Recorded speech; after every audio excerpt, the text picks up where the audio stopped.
Roer unhas é um daqueles hábitos curiosos que vivem na fronteira entre o automático e o constrangedor, entre o alívio momentâneo e o arrependimento instantâneo.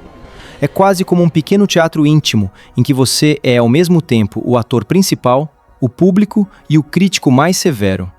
Basta um momento de distração, uma fila, uma prova, uma conversa tensa, um episódio particularmente dramático de uma série e pronto. Lá estão seus dedos, discretamente escalando rumo à boca, como se estivessem sendo puxados por uma força invisível, uma espécie de gravidade emocional. E quando você percebe, já foi. Mais uma unha sacrificada no altar da ansiedade cotidiana. Há algo profundamente humano nesse gesto. Afinal, nossas unhas não crescem para serem roídas, mas também não parecem se importar tanto assim quando são. Elas simplesmente continuam crescendo, obedientes, como plantas resilientes que insistem em brotar mesmo quando alguém insiste em apará-las com os dentes. É um ciclo quase poético, se não fosse um pouco nojento. Cresce, rói. Cresce, rói. E assim segue a vida, como uma metáfora involuntária da nossa incapacidade de deixar certas manias para trás. Talvez roer unhas seja, no fundo, um lembrete constante de que somos criaturas de hábito, e às vezes, de hábitos bem esquisitos. Mas não se engane.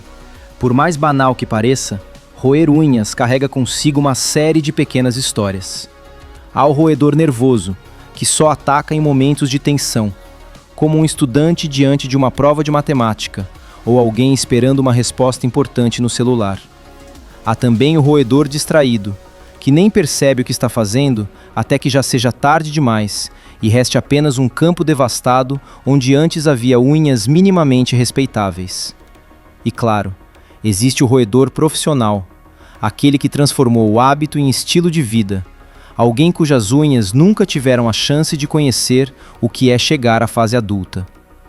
O curioso é que, apesar de todo mundo saber que roer unhas não é exatamente uma prática elegante, o hábito persiste com uma teimosia admirável. Parte disso talvez venha do fato de que ele oferece uma espécie de conforto imediato, uma válvula de escape portátil, sempre disponível, que não exige bateria nem conexão com a internet.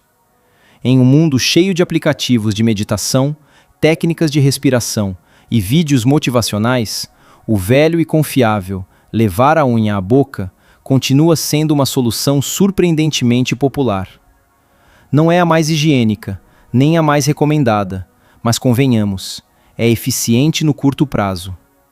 E aí entra um detalhe que costuma ser ignorado com certa conveniência: a questão da higiene. Porque, sejamos honestos, nossas mãos não são exatamente os lugares mais limpos do universo. Elas tocam em tudo: corrimãos, maçanetas, celulares, dinheiro, mesas, cadeiras e, ocasionalmente, coisas cuja origem preferimos não investigar muito a fundo. Ao levar as unhas à boca, você não está apenas ajeitando um pedacinho que ficou irregular. Está, na prática, oferecendo um passeio guiado para uma multidão invisível de micro-organismos.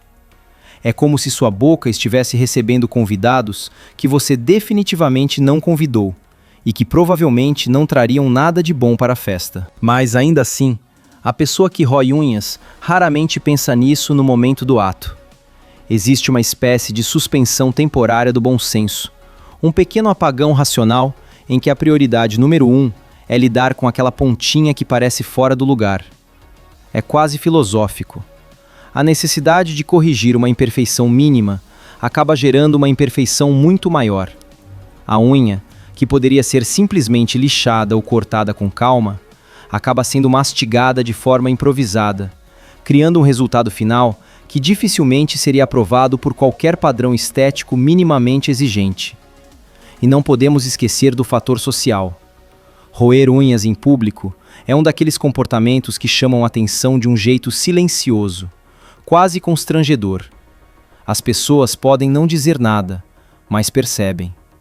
Há olhares discretos, pequenas expressões de leve repulsa e, em alguns casos, comentários bem intencionados que soam mais como repreensões. Você ainda rói unhas? Como se fosse uma fase da infância que você esqueceu de superar. Tipo acreditar em monstros debaixo da cama ou achar que brócolis é o maior inimigo da humanidade.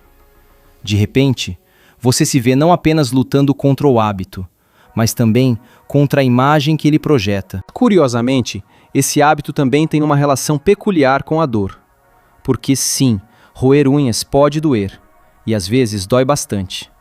Há momentos em que a pessoa passa do limite, avança além do que seria razoável e acaba atingindo regiões mais sensíveis, resultando em pequenas feridas que ardem e incomodam.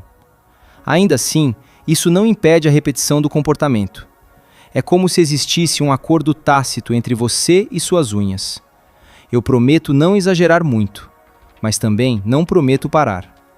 E assim o ciclo continua, com pequenas pausas estratégicas quando a dor fica mais intensa, seguidas de retomadas assim que a situação melhora um pouco.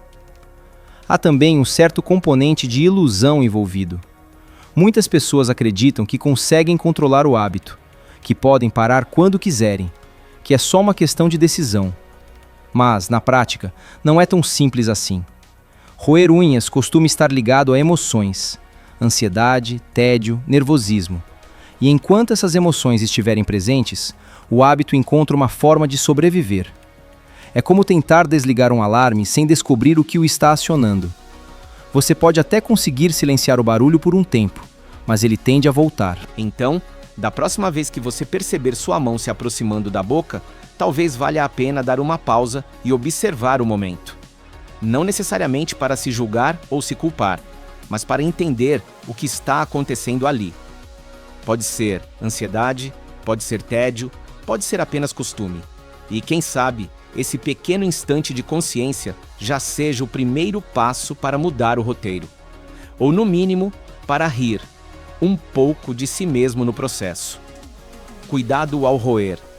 Unhas, você está praticando o autocanibalismo.